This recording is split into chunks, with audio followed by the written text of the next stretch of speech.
ಕೊಪ್ಪಳ, ಶಿವಮೊಗ್ಗ ಮತ್ತು ದಾವಣಗೆರೆಯಲ್ಲಿ ಬಿಜೆಪಿಯಲ್ಲಿ ಬಂಡಾಯ ಇದೆ. ಆ ಬಂಡಾಯವನ್ನ ತಣಿಸುವಂತಹ ಪ್ರಯತ್ನವನ್ನ BS ಯಡಿಯೂರಪ್ಪನವರ ನೇತೃತ್ವದಲ್ಲಿ ಇವತ್ತು ಮಾಡಲಾಗ್ತಾ ಇದೆ. BS ಯಡಿಯೂರಪ್ಪನವರ ಜೊತೆ ಭೈರತಿ ಬಸವರಾಜು, ರವಿಕುಮಾರ್ MLC ಮತ್ತು ರಾಜ್ಯ ಸಂಘಟನಾ ಕಾರ್ಯದರ್ಶಿ ರಾಜೇಶ್ ಅವರು ಕೂಡ ದಾವಣಗೆರೆಯನ್ನು ತಲುಪಿದ್ದಾರೆ.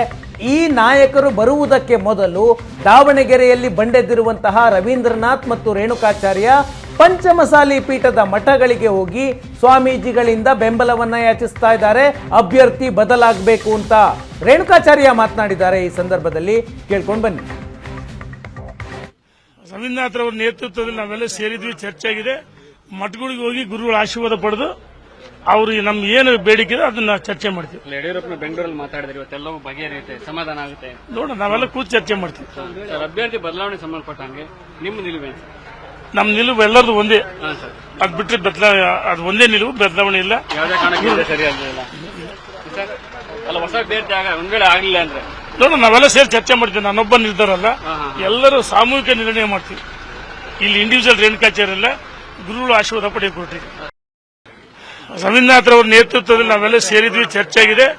ಮಠಗಳಿಗೆ ಹೋಗಿ ಗುರುಗಳ ಆಶೀರ್ವಾದ ಪಡೆದು ಅವರು ನಮ್ಗೆ ಏನು ಬೇಡಿಕೆ ಇದೆ ಅದನ್ನ ಚರ್ಚೆ ಮಾಡ್ತೀವಿ. ಯಡಿಯೂರಪ್ಪನ ಬೆಂಗಳೂರಲ್ಲಿ ಮಾತಾಡಿದ್ರೆ ಇವತ್ತೆಲ್ಲವೂ ಬಗೆಹರಿಯುತ್ತೆ, ಸಮಾಧಾನ ಆಗುತ್ತೆ. ನೋಡೋಣ, ನಾವೆಲ್ಲ ಕೂತು ಚರ್ಚೆ ಮಾಡ್ತೀವಿ.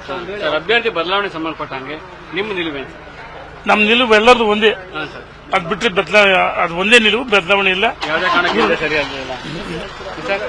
ಅಲ್ಲ, ಹೊಸ ಅಭ್ಯರ್ಥಿ ಒಂದ್ ವೇಳೆ ಆಗಲಿಲ್ಲ ಅಂದ್ರೆ ನೋಡೋಣ, ನಾವೆಲ್ಲ ಸೇರಿ ಚರ್ಚೆ ಮಾಡ್ತೀವಿ. ನಾನೊಬ್ಬ ನಿರ್ಧಾರ ಅಲ್ಲ, ಎಲ್ಲರೂ ಸಾಮೂಹಿಕ ನಿರ್ಣಯ ಮಾಡ್ತೀವಿ. ಇಲ್ಲಿ ಇಂಡಿವಿಜುವಲ್ ಸಿದ್ದೇಶ್ವರ್ ಕುಟುಂಬಕ್ಕೆ ಟಿಕೆಟ್ ಕೊಡಬಾರದು ಅನ್ನೋದು ಅವರ ವಾದ. ಕೊಟ್ಟಾಗಿದೆ. ಈಗ ಆ ಬಂಡಾಯವನ್ನ ಶಮನ ಮಾಡುವಂತಹ ಪ್ರಯತ್ನ ನಡೀತಾ ಇದೆ.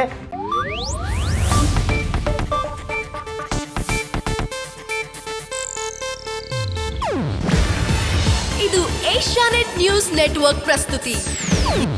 ನೀವು ನೋಡ್ತಿದ್ದೀರಾ ಏಷ್ಯಾನೆಟ್ ಸುವರ್ಣ ನ್ಯೂಸ್.